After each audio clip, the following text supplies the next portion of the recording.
모든 것은 때가 있어요. 그 모든 것이 변화되고 새로워지고 달라질 모든 것은 뭐가 있다? 때가 있다라고 얘기합니다. 그래서 전도서 3장 1절부터 9절에 천하의 범사에 기한이 있고 목적이 이룰 때가 있나니 날 때가 있고 죽을 때가 있고 심을 때가 있고 심은 것을 뽑을 때가 있으며 죽일 때가 있고 치료시킬 때가 있으며 헐 때가 있고 세울 때가 있으며 울 때가 있고 웃을 때가 있으며 슬퍼할 때가 있고 춤출 때가 있으며 돌을 던져버릴 때가 있고 돌을 거두어 들을 때가 있으며 안을 때가 있고 안는 일을 멀리할 때가 있으며 찾을 때도 있고 잃을 때가 있으며 지킬 때도 있고 버릴 때도 있으며 찢을 때도 있고 깨말 때가 있으며 잠잠할 때가 있고 말할 때가 있으며 사랑할 때가 있고 미워할 때가 있으며 전쟁할 때가 있고 평화할 때가 있느니라. 제가 어렸을 때 그 아주 유명한 팝송이 바로 이것을 노래한 거죠. 전도서 3장을 노래한 팝송이 있었어요. 자, 모든 것에는 다 때가 있습니다. 그러면 이 세상의 눈으로 볼 때 예수님이 오신 시점을 기념으로 해서 예수님 오시기 전, 예수님이 오시고 난 후 사람의 역사를 이렇게 두 곳으로 나눕니다.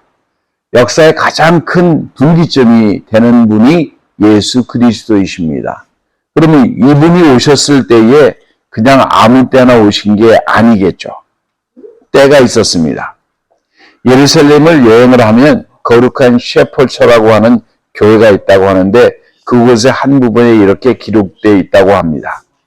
이상하고 낯설지만 이곳이 지구의 중심부다라고 이렇게 기록이 되었다고 합니다. 유럽과 아시아와 아프리카를 연결시키는 도로가 바로 팔레스타인입니다. 이들을 연결하고 다리 역할을 하는 지리적인 요충지가 바로 팔레스타인입니다. 누구든지 이 세 대륙의 목은 바로 팔레스타인인 줄은 여러분들이 다 알고 계실 것입니다.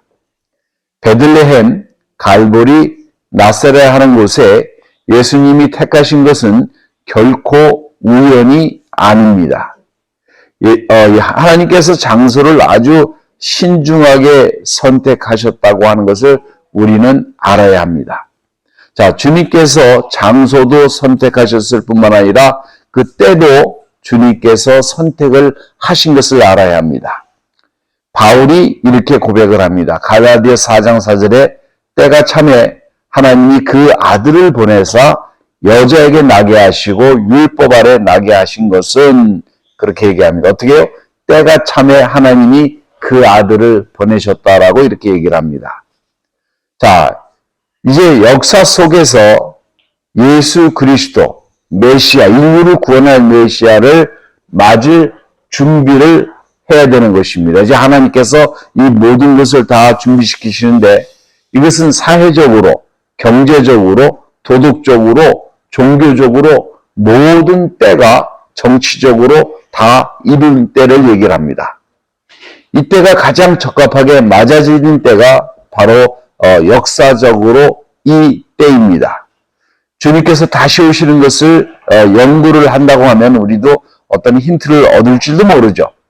자, 먼저 정치적인 준비를 우리가 먼저 알아보도록 하겠습니다. 예수께서 오신 때에는 정치적으로 아주 성숙한 때입니다. 그리스도가 오신 때는 어떤 때냐면은 이 준비를 알렉산더 대제를 근거로 합니다. 자, 그리스가 온 세상을 정복하면서 문화적인 결합을 가져옵니다. 그러면서 언어, 경기장, 히랍식 극장 이런 것과 바사의 관습, 히랍의 세계를 이런 것들이 다 전달되고 다 코밍글되는 때입니다. 동양의 관습, 이 황제 숭배 이런 것들이 다 연결되어 있을 때예요. 동서간에 문화적으로 연합이 됩니다. 헬레니즘이라고 하는 그런 사고가 완전히 연결돼서 세계는 로마 제국으로 완전하게 통일되어 있습니다. 이것이 바로 시저의 업적입니다. 이제 전쟁은 완전히 다 끝난 완전한 평화 시대입니다. 아틀란틱에서 캐스피온까지, 영국에서 나일까지 헤드리엔에서 유프라테스까지 로마 제국이 완전히 점령을 했어요. 이제 이곳에는 장벽이 없습니다. 아무든지 자유롭게 여행을 할 수가 있습니다. 어떤 전쟁이라든지 정치적인 혼합이라든지 혼동이라는 것이 있을 수가 없어요. 이제는 세계는 한 가족이 된 상태예요. 자, 세 가지 요소가 있습니다. 이제는 뭐냐면 로마로 인한 중앙 집권 체제가 완전히 확립되어 있습니다. 당시에 로마 시민이라고 하면은 지금 미국 시민보다도 더 월등한 지위를 가지고 있는 것을 말합니다. 최고의 상징을 뜻합니다. 그리고 당시에는 황제 숭배 사상이 아주 자연스럽게 굳어들어 있을 때예요. 태동하고 있을 때입니다. 후에는 예수님 후에는 칼라쿨라 도미션 황제 때는 이게 더 심해집니다. 이제 어우거스투스라고 하는 사람이 집권하고 있었을 때인데 예수님이 오셨을 때는 이 어우거스투스라고 하는 말은 하나님의 아들이라고 하는 말이에요. 그 말 자체가. 줄리어스 시저라고 하는 말은 그 전에 있었던 황제는 인간의 생명과 하나님의 권세 있는 구주 이런 말이에요. 도미시온은 주와 하나님이란 뜻이고 네로는 세계의 구주 이런 말입니다. 여러분이 잘 아는 네로 황제는. 아우구스투스는 대제사장 이런 말이에요. 그래서 그 당시에 황제가 편지를 보내는 것을 뭐라고 그랬느냐? 복된 소식이라고 얘기를 합니다. 그래서 황제가 모든 서신을 보낼 때마다 그것이 복된 소식으로 받아들였어요. 자, 두 번째는 완전히 문화의 통일을 가져왔습니다. 그리스와 로마와 동양 철학이 완전히 기본복이 돼 있었어요. 그래서 당시에 보면은 그런 신화를 보면은 다 연결돼 있어요. 다 똑같아요. 히라베는 예술과 과학과 철학이 그리스에서는 당시에 상당히 발달되어 있었죠. 자, 군사로서는 로마로는 군사, 정치, 법률이 굉장히 뛰어나서 오늘 모든 시스템이 사실은 로마의 시스템을 그대로 이어받은 것에 불과합니다. 그래서 다니엘서 3장에 보면은 거대한 신상이 나오잖아요. 그 신상에 보면은 로마 제국이 나오는데 그 로마 제국의 시스템이 마지막 때까지 이어집니다. 왜? 그 시스템이 그대로 마지막 하나님이 심판하실 때까지 인간의 제국은 그 모습을 그대로 유지하고 있다는 사실이에요.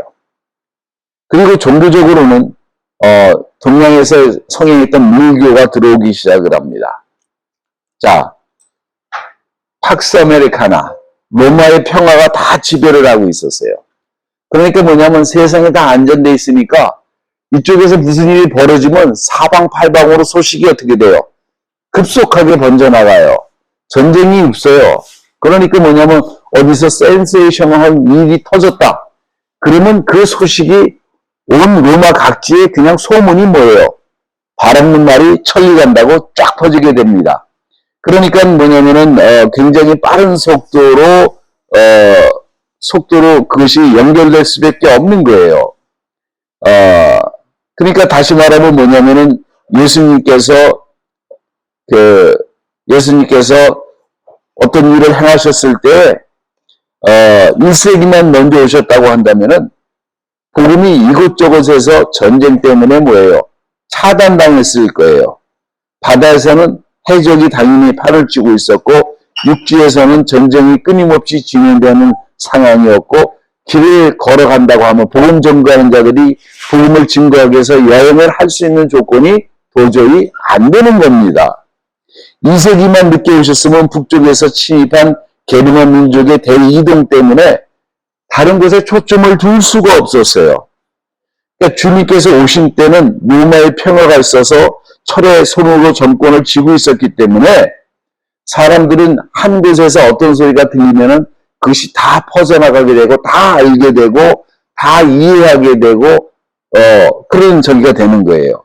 자, 여기에는 로마의 유명한 것이 있어요. 로마의 법도 유명하지만 뭐가 유명해요? 로마의 길이 유명합니다. 여러분이 격언에 있는 것처럼 모든 길은 뭘로 통한다? 로마로 통한다라고 되어 있어요. 로마는 전쟁을 수월하게 이끌기 위해서 한 나라를 정복하면 반드시 길을 닦았습니다. 수많은 사람들이 강제로 닦은 이 길이 사실은요, 하나님의 아들의 복음을 전파될 소식을 위한 준비였다는 것을 여러분이 안다면 깜짝 놀라지 않았겠어요? 이 길로 전해진 복음은 빈들의 마른 필에 불이 옮겼듯이 뜨겁게 온 곳으로 다 불타오르게 됩니다. 이 길이 없다면 세계의 복음화에 막대한 지장을 가져왔을 거예요. 자, 그 다음에 뭐냐면 언어입니다. 여러분, 우리가 미국에서 살지만은 그 영어를 자유자재로 하는 사람이 많지가 않아요, 사실은. 왜 그런가 보면은 코리안 커뮤니티에서 벗어난 삶을 사는 사람들이 많지가 않아요. 그러니까 뭐냐면 언어가 굉장히 문제가 생겨요. 오히려 외국에 있는 사람들이 한국에 오면 그 어려운 한국말을 잘합니다. 왜? 사람들이 같이 섞여 사니까. 한국은 상대해주고 서로 같이 사니까. 왜냐면 미국은 문화도 그렇고 여러 가지가 좀 다르죠. 그죠? 자, 우리는 언어 문제를 겪어봤기 때문에 이 문제가 얼마나 심각한지 잘 압니다. 언어를 배운다고 생각을 해보세요. 우리가 모두 책상에 앉아가지고 영어는 다 학교에서 10년씩 배운 사람들이에요. 그죠? 중학교 3년, 고등학교 3년, 6년, 대학교 4년, 10년은 다 기본적으로 배웠겠네. 근데 영어가 됩니까? 안 된단 말이에요. 근데 그 당시에는 뭐냐면은 다 이중 언어를 했어요. 무슨 소리냐? 다 그리거를 합니다. 그러니까 어떤 일이 벌어지냐면은 예수님의 제자들이 교육을 받은 사람들이에요? 못 받은 사람들이에요? 못 받은 사람들이에요. 근데 이분들이 어떻게 됩니까? 그릭말로 다 복음서를 기록하고 그릭말로 복음어를 다 증거를 할 수 있어요. 물론 배운 사람의 그릭말과 좀 덜 배운 사람의 그릭말은 차이가 나요. 여러분이 잘 아는 바울 같은 사람은 굉장히 배운 사람이에요. 그래서 그 사람은 그릭말이 굉장히 시스템화되어 있는데 그 사람은 한 센텐스로 복음서 하나를 기록한 것도 있어요. 그만큼 아주 논리가 머릿속에 꽉 차 있는 사람이 바울이에요. 그래서 우리가 스칼라라고 얘기하는 게 그건 보통 사람은 그렇게 할 수 있는 실력이 안 되는 거예요. 근데 그 사람은 그런 실력이 문법적 구조를 가지고 다 얘기할 수 있는 구조가 돼 있는 사람이에요. 반면에 요한복음이라든지 다른 복음서를 보면 참 쉬운 말로 기록이 되어 있단 말이에요. 자, 이런 언어가 같으니까 누구를 만나도 제자들이 다 그리거를 할 줄 아니까 어떻게 합니까? 복음을 증거하는데 아무런 지장이 없어요. 아무런 지장이 없어요. 누구를 만나서 어디서 누구를 만나더라도 자신의 생각을 전달할 수 있고 누구든지 들을 수 있는 준비가 된 사람에게는 그릭말로 복음을 증거할 수가 있었다라고 하는 사실입니다. 자, 그 다음에 유대인의 분산이 있었어요. 디아스포라라고 그러는데 알렉산드리아 주변에 유대인이 한 10,000여 명이 이주되어 있고 톨레미하고 라고스 때는 한 10만 명 이상, 사도시대는 5만 명이 로마에 거주할 정도로 유대인 사람들이 각지에 퍼져 있었는데 유대인 사람 특징이 뭐냐면 각지에 퍼져 있는 사람이 10명만 모이면 회당을 만듭니다. 11조를 하면은 어떤 게 돼요? 11조를 하면 랍비가 생활할 수가 있으니까 11조 생활을 해가지고 사람들로 하여금 복음을 듣고 하나님 말씀을 들을 수 있는 이 회당을 건축을 하는데 이 회당을 중심으로 처음에 복음이 증거되는 역할을 해요. 자, 그러면서 또 어떤 일이 있었냐면 당시에 성경이 있었어요. 세틀전트라고 하는 성경이 70인역이라고 하는데 톨레미라고 하는 사람이 톨레미 2세 때 필리버스터 70인의 번역자들을 72개의 별실에서 성경을 번역하라고, 구약 성경을 번역하라고 그랬어요. 번역하라고 그랬더니 그래서 72일 동안 나왔다고 얘기를 하는데 이게 다 맞는 말인지 뻥인지는 제가 잘 모르겠습니다. 근데 그 당시에 뭐가 있었어요? 구약으로 된 성경이, 신약 성경이, 구약 성경이 있었던 거예요. 구약을 번역한 성경이 있었던 거예요. 그래서 이 성경을 통해서 사람들이 뭐예요? 성경의 진리에 대해서 쉽게 접근할 수 있는 모든 준비가 다 돼 있었다는 사실이에요. 자, 경제적입니다. 두 번째는. 경제적으로, 정치적으로 뿐만 아니라 이제 경제적으로 어떤 준비가 되어 있느냐. 한쪽에서는 항상 그렇지만 부가 넘치지만 다른 한쪽에서는 빈곤 상태였었어요. 당시에 수혜를 입은 사람들은 로마 시민입니다. 그러니까 로마 시민이었지만 이 사람들이 한 나라를 정복하면 그 나라의 자치를 허용하기도 하지만은 처음에는 노예들을 많이 데리고 왔어요. 그 사람들을 잡아가지고 데려왔는데 어떤 사람들을 잡아왔느냐? 다 지식층을 잡아옵니다. 그러니까 지식인이 잡혀오니까 뭐예요? 이 사람들이 학교 선생도 하고 교사도 하고 법률가도 하고 요리사도 하고 이 사람들이 다 하는 거예요. 그래서 로마를 걷는 사람 중에 3명 중에 2명은 뭐예요? 노예였습니다. 그러니까 노예들은요, 항상 뭐냐면은 시스템에 대해서 불만을 가질 수밖에 없어요. 아무리 잘해줘도 노예는 노예예요. 지금처럼 막 아무 때나 때리고 죽이고 그러지는 않았어요. 그러지는 않았고 로마 사람 노예를 중에서도 똘똘한 사람을 양자로 택하기도 하면 양자로 택하면 당시에는 신하들과 같은 똑같은 권리를 부여해 줬습니다. 그래서 양자를 선택하기도 하고 뭐 여러 가지 일은 있지만 문제는 뭐예요? 노예는 노예다라고 하는 것이에요. 그러니까 이 노예들은 어떤 생각을 가지고 있어요? 현재의 삶에 대해서 불만족스러우니까 새로운 사상을 접할 수 있는 마음을 항상 열어놓는 거예요. 이 땅의 소망의 새로운 소망을 바라보기보다는 정말로 다른 어떤 정말 살 길이 있을까 이런 소망을 바라보게 되는데 이 항공기를 구가하는 사람들 뒤에서는 항상 뭐예요? 보이지 않게 땀과 눈물과 피를 흘리는 사람들이 있기 때문에 가능한 거잖아요. 자, 주님이 오셨을 때는 경제적인 준비가 됐는데 특히 팔레스타인 같은 경우 보면요. 전쟁 후에 과중한 세금의 부담, 인구의 팽창으로 인한 식량 부족, 전쟁으로 인해서 가업과 토지의 축소, 그러면 자연성으로 뭐예요? 빈곤층의 형성. 이제는 뭐냐면 이 모든 것이 인생이 걱정과 근심으로 대치됩니다. 자, 여러분도 잘 아셔야 되는 게 이런 환경은요. 어디나 다 똑같이 있었어요.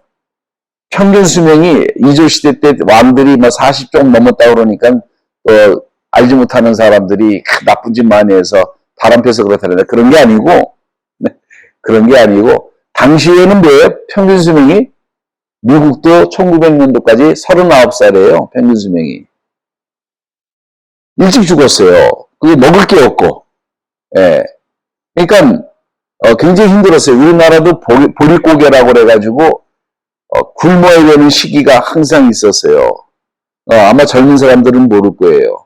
근데 그때가 언제냐면 박정희 대통령이 그 위대한 업적 중에 하나가 우리를 보릿고개를 넘기게 한 거예요. 그런 게 없어졌어요. 그 양반이 정치하면서부터. 자, 그러니까 뭐냐면은 인생이 뭐 사는 게 얼마나 힘들어요. 그러니까 이제 뭐냐면은 사람들이 부유하면은 항상 자기 체킹 어카운트를 계산하면서 참 배를 두들기면서 행복해합니다. 그리고 어디다 집을 살까? 제가 아는 분이 하나 있는데 이분은 취미가 집 사는 게 취미야. 그래가지고 야, 저 양반 돈이 많다고 그랬는데 이번에 하나 또 만났는데 이 친구는 1년에 한 번씩 건물을 사. 더 돈을 벌으니까 얼마나 행복하겠어요. 만족하겠어요. 그죠? 자, 근데 반면에 대다수의 많은 사람은 극단적으로 힘들고 어렵고 하루하루 먹고 살기가 힘든 세상을 살고 있었습니다. 그러니까 가난으로 사람이 고통에 있을 때는 이게 하나님에게는 기회가 돼요. 왜? 이때 사람들이요, 복음을 증거하면 귀를 잘 기울입니다. 이것이 이때가 바로 하나님 때인 것은 역사적으로 증명을 합니다. 여러분, 영국의 붐이 언제 일어난 줄 아세요? 이번에 우리가 보고 있는 모든 교단은 다 100% 어디 나왔다 그러면 A는 맞아요? 어디서 나왔어요? 다? 영국에서 나왔어요. 근데 영국에서 나왔는데 언제 그렇게 붐이 됐어요? 산업혁명. 산업혁명이 일어나면서 부자는 부자가 되고 가난하든 가난하게 된 거예요. 그러니까 어떻게 되냐면은 일할 노동력이 부족하다 보니까 어린애들도 1센트, 2센트 주고서 막 노동을 시킨 거 힘든 거를. 그래서 공산주의가 나온 거예요. 그때 사상이. 예. 자, 중국이 언제 부흥이 왔습니까? 개방하면서부터 부흥이 왔어요. 공산주의가 무너지기 시작했거든. 그러면서 부흥이 왔어요. 한국이 언제 부흥이 왔어요? 경제발전이 일어나면서 새마을 운동하면서 경제발전이 일어나면서 졸지에 막 교회 간판만 걸면은 사람들이 막 몰려들었다고 그러잖아요. 예, 바로 이때예요. 자, 세 번째는 도덕적인 종교적인 준비가 다 돼 있었습니다. 자, 이들의 종교는 뭐예요? 자연을 섬기거나 변덕스러운 신을 섬기는 거예요. 제우스의 신화를 잘 보면요, 얘가 사단입니다. 제우스가 상징하는 동물이 뭔지 아세요? 뱀입니다, 뱀. 신기하죠? 근데 이 뱀이 하늘의 패권을 어떻게 잡았다고 거짓말을 쳐요? 아버지를 꺾어요. 아버지를 죽이고 지가 왕이 됐다고 그래요. 신들의 왕이 됐다고. 근데 이 신들은 하나같이 다 어떻게 해요? 변덕스러워요. 변덕스럽고 땅에 이쁜 여자 있으면 취하고 마치 창세기 6장에 나오는 말 같지 않아요?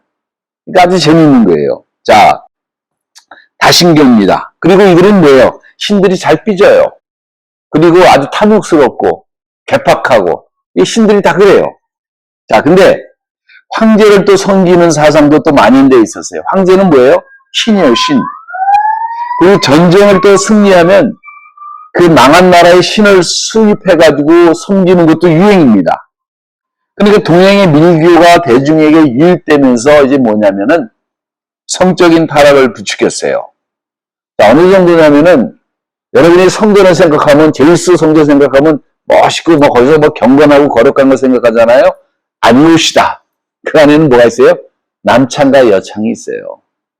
그래서 예배드리러 가는 게 아니라 거기 가서 돈 주고 이상한 짓 하는 거예요. 여러분 모르셨어요? 예, 그런 거예요. 자, 그러면서 어느 정도냐면은 로마 사람들이 음식을 먹는데 인간이 먹을 수 있는 한계가 있잖아요. 근데 계속 놀아야 되잖아. 근데 먹으면 어떻게 해요? 먹으면 토해요. 왜? 배부르면 못 먹으니까. 그래서 토하는 거를 또 해가지고 또 먹고, 탐색하고, 인명을 경시하고, 그리고 맨날 황제들 보면 서로 독살하고 죽이고, 음란, 방종, 일하지 않고 점점 타락해. 미국하고 똑같습니다. 타락하고. 그래서 뭐냐면은 운동 경기장이 나오기 시작해요. 타이터스 장군이 이스라엘 사람들이 저기 하니까 한 100만 명인가 뭐 몇 명 끌고 와가지고 만든 게 로마 원형 경기장입니다. 그래서 거기서 유대인들이 뭐 5만이 죽었대나 뭐 하여간 10만을 끌고 와서 그랬다나 제가 기억이 지금 숫자가 안 나는데 그래서 엄청 거기 그거 하다가 많이 죽었어요. 자, 개장식 때 120일 동안 이곳에서 연극을 했습니다. 그러면서 12,000마리의 동물을 죽였어요. 그 동물을 그냥 죽인 게 아니라 검투사가 죽였다는 말이에요. 1만 명의 검투사가 싸우다가 죽었어요. 1만 명. 자, 증산층은 이 고문서에 의하면은 예절과 도둑이 있었다고 합니다. 그러면서 뭐냐면 히랍의 잡신이 이제 점점점 힘을 잃어가면서 동양의 신들이 출현하는데 문제는 무슨 문제가 있냐면 이들은 깨어지고 부셔진 신령들을 치료할 수가 없어요. 상한 영혼들을 위로할 수가 없습니다.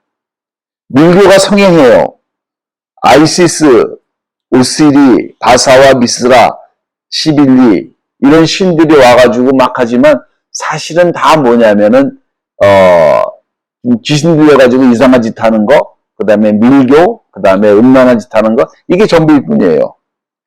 제 속에서 사로잡혀 있는 심령을 치유할 수 있는 능력이 이들에게는 하나도 없었습니다.